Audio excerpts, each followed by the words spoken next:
আসসালামু আলাইকুম দর্শক, আমন্ত্রণ জানাচ্ছি চ্যানেল আই সংবাদে। পুরো সংবাদ জুড়ে আপনাদের সাথে আছি আমি মৃত্তিকা মোস্তফা। বিস্তারিত সংবাদের শুরুতেই জানিয়ে দিচ্ছি ফ্রেশ প্রিমিয়ামটি সংবাদ শিরোনামগুলো। ইসরায়েলের প্রধানমন্ত্রী ও কয়েক কর্মকর্তার বিরুদ্ধে গ্রেপ্তারি পরোয়ানা জারির প্রস্তুতি, বৈশ্বিক চাপ উপেক্ষা করে রাফায় ইসরায়েলি হামলা। হিটস্ট্রোকে আরও ৩ জনের মৃত্যু, তীব্র তাপপ্রবাহে আজ ঢাকা সহ কয়েক জেলায় মাধ্যমিক শিক্ষা প্রতিষ্ঠান বন্ধ রাখার ঘোষণা। নিউ ইয়র্কে 2 বাংলাদেশি হত্যায় জড়িত ব্যক্তির ছবি প্রকাশ করে তথ্যের জন্য পুরস্কার ঘোষণা, বিচার দাবিতে প্রবাসীদের বিক্ষোভ।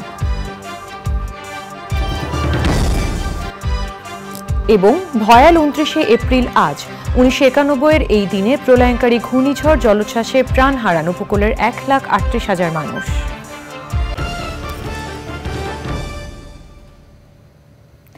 দর্শক, সংবাদ শিরোনামগুলো জানাচ্ছিলাম, আর এখনকার সংবাদ আয়োজন একই সঙ্গে চ্যানেলের ইউটিউব চ্যানেল এবং চ্যানেলের ওটিটি প্ল্যাটফর্ম আই স্ক্রিনে লাইভ স্ট্রিম হচ্ছে। যাচ্ছে বিস্তারিত সংবাদে।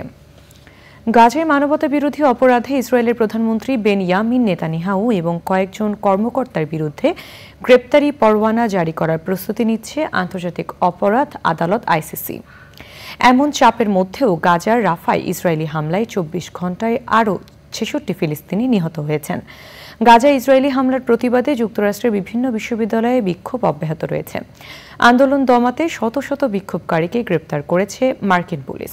বিস্তারিত সুব্রত গাইনের রিপোর্টে। অবরুদ্ধ গাজা উপত্যকায় মানবতা বিরোধী অপরাধে ইসরায়েলের প্রধানমন্ত্রী বেনিয়ামিন নেতানিয়াহু সহ বেশ কয়েকজন কর্মকর্তার বিরুদ্ধে গ্রেপ্তারি পরোয়ানা জারির প্রস্তুতি নিচ্ছে আন্তর্জাতিক অপরাধ আদালত আইসিসি। নেতানিয়াহু ছাড়াও এতে ইসরায়েলের প্রতিরক্ষামন্ত্রী ইয়োভ গ্যালান্ট এবং চিফ অফ স্টাফ হার্জি হালেবির বিরুদ্ধে গ্রেপ্তারি পরোয়ানা জারি হতে পারে বলেও ধারণা করা হচ্ছে। এছাড়াও আইসিসি বর্তমান অধিকৃত পশ্চিম তীর এবং গাজা উপত্যকায় ইসরায়েলের কর্মকাণ্ড তদন্ত করছে। গ্রেপ্তারি পরোয়ানা জারি নিয়ে নেতানিয়াহু প্রচণ্ড চাপে রয়েছেন বলে জানিয়েছেন ইসরায়েলি বিশ্লেষক বেন কাসপিট। তিনি এক সংবাদ মাধ্যমকে জানিয়েছেন, নেতানিয়াহু ও অন্যান্য ইসরায়েলি কর্মকর্তাদের বিরুদ্ধে যেন আইসিসি গ্রেপ্তারি পরোয়ানা জারি না করে সেজন্য কূটনৈতিক যুদ্ধেও নেমেছে ইসরায়েল। তাদের সঙ্গে যোগ দিয়েছে যুক্তরাষ্ট্র। বৈশ্বিক চাপের মধ্যেও গাজার একমাত্র নিরাপদ অঞ্চল রাফায় হামলা চালিয়ে যাচ্ছে ইসরায়েলি সেনারা। 24 ঘণ্টা ইসরায়েলি হামলায় হতাহত হয়েছে বহু ফিলিস্তিনি। রাফায় বর্তমানে প্রায় 14 লাখ ফিলিস্তিনি আশ্রয় নিয়েছে। তাই সেখানে হামলা বন্ধ করতে যুক্তরাষ্ট্রের কাছে সাহায্য চেয়েছে প্যালেস্টাইনের প্রেসিডেন্ট মোহাম্মদ আব্বাস। রাফায় হামলা চালানোর ব্যাপারে ইসরায়েলের পররাষ্ট্রমন্ত্রী জানিয়েছেন, হামাস যদি জিম্মি মুক্তি চুক্তি করে তাহলে গাজার শেষ নিরাপদ স্থলে ইসরায়েলি সেনারা হামলা চালাবে না। এদিকে যুদ্ধবিরতির আলোচনায় স্থানীয় সময় সোমবার মিশরের কায়রোতে যাওয়ার কথা জানিয়েছে ফিলিস্তিনের স্বাধীনতাকামী গোষ্ঠী হামাস।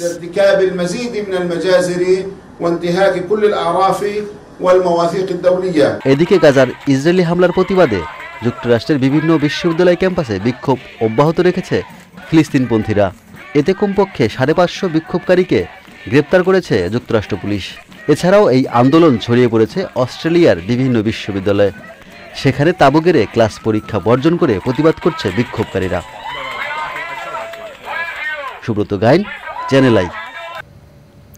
টানা তাপপ্রবাহে অতিষ্ঠ জনজীবন। তীব্র তাপপ্রবাহে হিটস্ট্রোকে রোববার সারা দেশে 3 জনের মৃত্যু হয়েছে। রাজধানী যাত্রাবাড়িতে এক মাংস ব্যবসায়ী ও গুলিস্তানের ফুলবাড়িয়া বাস টার্মিনালে শ্রমিক ইউনিয়নের এক সদস্য হিটস্ট্রোকে মারা যান। যশোরে হিটস্ট্রোকে এক সহকারী শিক্ষকের মৃত্যু হয়েছে। চলমান তাপপ্রবাহে সারা দেশে হিটস্ট্রোকে এই পর্যন্ত কমপক্ষে 36 জনের মৃত্যু হয়েছে। তাফিমুল ইসলাম সুজনের রিপোর্ট। সারা দেশে তীব্র তাপপ্রবাহ বইছে। পরিস্থিতি বিবেচনায় দেশজুড়ে আবারও 3 দিনের হিট অ্যালার্ট জারি করেছে আবহাওয়া অধিদপ্তর। 1 এপ্রিল থেকে শুরু হওয়া এবারে তাপপ্রবাহে বিপর্যস্ত জনজীবন। যশোরে হিট স্ট্রোকে আম্মাবাদ হাই স্কুলের সহকারী শিক্ষক আহসান হাবিবের মৃত্যু হয়েছে। চলমান তাপপ্রবাহে এ নিয়ে যশোরে হিট স্ট্রোকে 3 জনের মৃত্যু হলো। আমদাবাদ হাই স্কুলের প্রধান শিক্ষক জানিয়েছে, শিক্ষক আহসান হাবিব রোববার সকালে মাঠে কাজ করে 9টার দিকে স্কুলে এসে অসুস্থ হয়ে পড়েন। দ্রুত তাকে যশোর জেনারেল হাসপাতালে নেওয়া হলে চিকিৎসক মৃত ঘোষণা করেন। রাজধানীতে রোববার হিট স্ট্রোকে এক মাংস ব্যবসায়ী ও শ্রমিক ইউনিয়নের এক সদস্যের মৃত্যু হয়েছে। ভাত খাইসা আমি পানি বিলাইতেছি, আমার দেখা দেখি উনি এক বোতল এক কেস নিয়েছেন, রিক্সা পানি দিয়েছে এক সাইডে, আমি এক সাইডে। পরে আমার একজন এসে বলতেছে তোদের যে পানি দিয়েছে উনি তো মাথা ঘুরে পড়ে আসছে। পরে আমি দেখো মাথা ঘুরে পড়েছে, সবাই দৌড়াদৌড়ি করিয়া করছে ঢাকা মেডিকেল লয়ে যায়, তাড়াতাড়ি ঢাকা মেডিকেল আনছে, আমার পরে এক্সরে করলো, মারা গেছে। ও আমার ডাক্তার এসে আমার বুঝলু ভাই মাথা ঘুরে পড়ে গেছে, আমরা দৌড়াদৌড়ি করে আমি এই মেডিকেল নিয়ে আসছি। গরমের মধ্যে এই পানি বিলাইতে গিয়া এই সেন্স হারাই গেছে। দুটাই লাস্ট ঢাকা মেডিকেলে ইমার্জেন্সি মর্গে রাখা হয়েছে এবং আইনত যে প্রক্রিয়া আছে শেষ করে তাদের কাছে হ্যান্ডওভার করা হবে। দোসরা মের আগে বৃষ্টির সম্ভাবনা নেই বলে জানিয়েছে আবহাওয়া অধিদপ্তর। তাফিমুল ইসলাম সুজন, চ্যানেল আই, ঢাকা। চলমান তাপপ্রবাহের কারণে ঢাকা, চুয়াডাঙ্গা, যশোর, খুলনা ও রাজশাহী জেলার সব মাধ্যমিক স্কুল, কলেজ, মাদ্রাসা ও কারিগরি শিক্ষা প্রতিষ্ঠান আজ বন্ধ থাকবে। শিক্ষা মন্ত্রণালয় জানিয়েছে, এর মাঝেও যেসব শিক্ষা প্রতিষ্ঠানে শীতাতপ নিয়ন্ত্রণ ব্যবস্থা আছে, কর্তৃপক্ষ চাইলে সেগুলো খোলা রাখতে পারবে। আজ এ বিষয়ে পরবর্তী সিদ্ধান্ত জানানো হবে।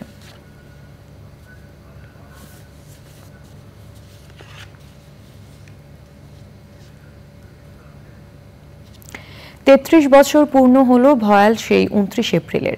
1991 সালের এই দিনের প্রলয়ঙ্কারী ঘূর্ণিঝড় ও জলোচ্ছ্বাসের ভয়াবহতা মনে হলে আজও শিউরে ওঠেন উপকূলের মানুষ। ঘূর্ণিঝড়ের তাণ্ডবে এদিন চট্টগ্রাম ও কক্সবাজার উপকূলীয় অঞ্চল পরিণত হয় এক মৃত্যু উপত্যকায়। প্রায় 1,38,000 মানুষ প্রাণ হারান, সর্বস্ব হারিয়ে নিঃস্ব হন প্রায় 1 কোটি মানুষ। এদিনই উপকূলীয় অঞ্চলে প্রায় 250 কিলোমিটার বেগে আঘাত হানে প্রলয়ঙ্কারী ঘূর্ণিঝড়। 20 ফুট উচ্চতার জলোচ্ছ্বাসে প্লাবিত হয় উপকূলীয় এলাকা। সে সময় প্রায় 10 লাখ ঘরবাড়ি ক্ষতিগ্রস্ত হয়। আজ সরকারি বেসরকারি বিভিন্ন উদ্যোগে স্মরণ করা হচ্ছে নিহত ও ক্ষতিগ্রস্তদের।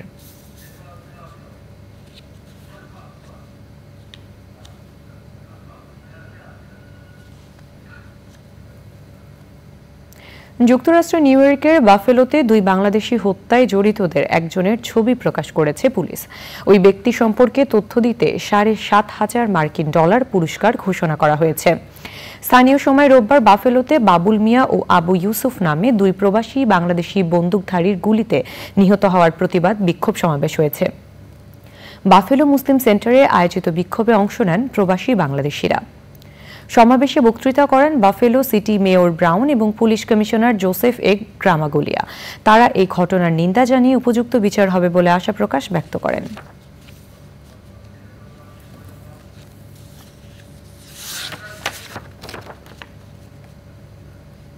দর্শক, এবারে চলে যাচ্ছি বিরতিতে।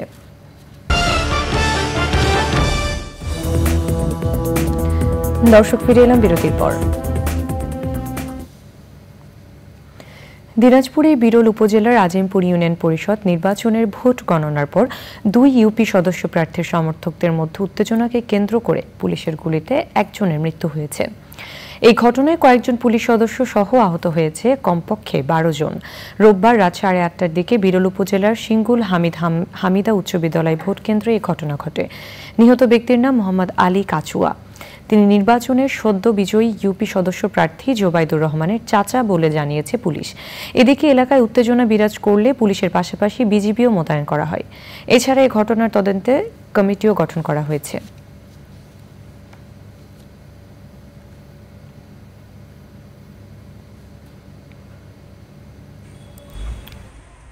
আইন শৃঙ্খলা আমাদের নিয়ন্ত্রণে আছে। 3 সদস্য বিশিষ্ট একটি কমিটি আমি গঠন করে দিচ্ছি আমাদের অতিরিক্ত জেলা ম্যাজিস্ট্রেটের নেতৃত্বে।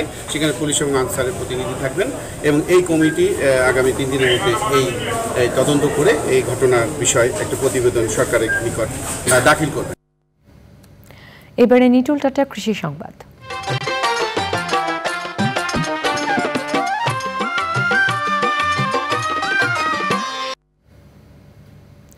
গাইবান্ধায় অন্যবারের চেয়ে এবছর বেশি জমিতে গম চাষ হয়েছে। স্থানীয় জাতের পাশাপাশি ব্লাস্ট রোগ প্রতিরোধী উচ্চ ফলনশীল নতুন নতুন জাত আশায় গম আবাদে আগ্রহী হয়েছেন কৃষক। অনুকূল আবহাওয়া, ভালো ফলন ও বাজার দরে আর্থিকভাবেও লাভবান তারা। গাইবান্ধা থেকে ফারুক হোসেনের পাঠানো তথ্য ভিডিও চিত্র নিয়ে সুদীপ্তা মাহমুদের রিপোর্ট। নদী তীরবর্তী চরাঞ্চল সহ জেলার 7 উপজেলায় অন্যান্য ফসলের পাশাপাশি এবছর অনেক বেশি জমিতে দানাদার ফসল গম চাষ করা হয়েছে। কৃষি প্রণোদনার আওতায় কৃষককে উপকরণ সহায়তা দেওয়া হয়। বাড়ি গম 33, WMRI গম 2 ও 3, উচ্চ ফলনশীল ব্লাস্ট রোগ প্রতিরোধী নতুন নতুন জাত আবাদ হচ্ছে এই অঞ্চলে। এবার নয়, অন্য বছর কম আসলে এবার না বেশি করছে, মোটামুটি ভালোই আছে। ফলনও মনে করে ভালো, ও বেলায় কম, এবার আবাদ ভালো, কান পোকা নাই, 10-12 মনে আসতেছে। জেলায় গত বছরের চেয়ে এবছর 1400 হেক্টর বেশি জমিতে গম চাষ হয়েছে। চাষাবাদ সম্প্রসারণে কৃষককে প্রযুক্তিগত সহায়তা ও পরামর্শ দিয়েছে কৃষি বিভাগ। কৃষি বিভাগ গম ও ভুট্টা গবেষণা ইনস্টিটিউটের যে ব্লাস্ট প্রতিরোধী জাত 29, 30, 31, বাড়ি গম 33 সহ যেগুলো ব্লাস্ট প্রতিরোধী জাত রয়েছে সেগুলো সম্প্রসারণের জন্য কৃষি বিভাগ কাজ করে যাচ্ছে। এক্ষেত্রে কৃষি বিভাগ নিয়মিত কৃষকদেরকে পরামর্শ দিচ্ছে, প্রশিক্ষণ দিচ্ছে, পাশাপাশি কৃষকদেরকে প্রণোদনার আওতায় বীজ এবং সার বিনামূল্যে সরবরাহ করছে। Sudipta Mahmud, channel I. এখন দেখবেন প্রকৃতি সংবাদ।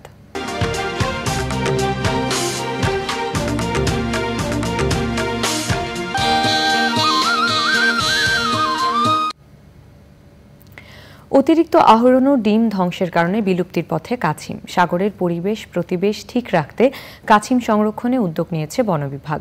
ডিম সংগ্রহ ও সংরক্ষণ এবং তা থেকে বাচ্চা ফুটিয়ে ছানা অবমুক্ত করা হচ্ছে। পরিবেশের বন্ধু কচ্ছপ সংরক্ষণে বৈজ্ঞানিক ব্যবস্থাপনা ও ভারসাম্যপূর্ণ আহরণ নিশ্চিতে জোর দেওয়ার আহ্বান জানান বিশেষজ্ঞরা। নুরুল আলমের ভিডিও চিত্রে ও সরওয়ার আজম মানিকের তথ্যে আফরোজা হাসির রিপোর্ট। নোনা জলের ছোঁয়ায় সমুদ্রের হাতছানিতে গুটি গুটি পায়ে ছুটে চলছে কাছিমের ছানা। যেন নিজস্ব বাসস্থানে ফেরার আনন্দে আত্মহারা তারা। রপ্তানি বৃদ্ধি, অতিরিক্ত আহরণ ও পরিবেশ বিপর্যয়ের কারণে হুমকিতে কাছিম। এমন পরিস্থিতিতে কাছিম রক্ষায় বন বিভাগের এমন উদ্যোগ। একটা নির্দিষ্ট জায়গায় চিহ্নিত করে সংরক্ষণ করার দরকার, নতুবা কাছিম প্রজননের ক্ষেত্রে নিরুৎসাহিত হবে। একসময় কাছিম আসা বন্ধ হয়ে গেলে এটা সামুদ্রিক যে পরিবেশ আছে এই পরিবেশ বিপর্যয় হতে পারে। কক্সবাজার সমুদ্র সৈকতের বিভিন্ন পয়েন্টের বালুচরে গড়ে তোলা হয়েছে সামুদ্রিক কাছিম সংরক্ষণ ও প্রজনন কেন্দ্র। 6টি হ্যাচারিতে সমুদ্র পাড় থেকে সংগ্রহ করা ডিম বিশেষ প্রক্রিয়ায় সংরক্ষণ করা হচ্ছে। কাছিম এসে রাত্রে ডিমগুলো সরের মধ্যে পেরে যায়, উপায় দিয়ে শিকারে খেয়ে ফেলতে পারে। সেজন্য আমরা রিস্ক না নিয়ে কী করি, ওখান থেকে সংগ্রহ করে হ্যাচারিতে রাখি।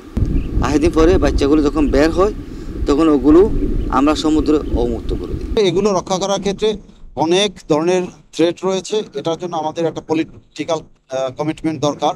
আমাদের স্থানীয় সরকারের সদিচ্ছা লাগবে। আমাদের যে সরকারি এবং বেসরকারি যে সংস্থাগুলো আছে তাদের সকলের প্রত্যেকের স্বতঃস্ফূর্ত অংশগ্রহণ লাগবে, সদিচ্ছা লাগবে। তাহলে আমরা সবাই মিলে কচ্ছপগুলোকে আমরা সংরক্ষণ করতে পারবো। বিশেষজ্ঞরা বলছেন ডিম ধ্বংস ও অসচেতনতার কারণে কাছিমের সংখ্যা আশঙ্কাজনক হারে কমছে।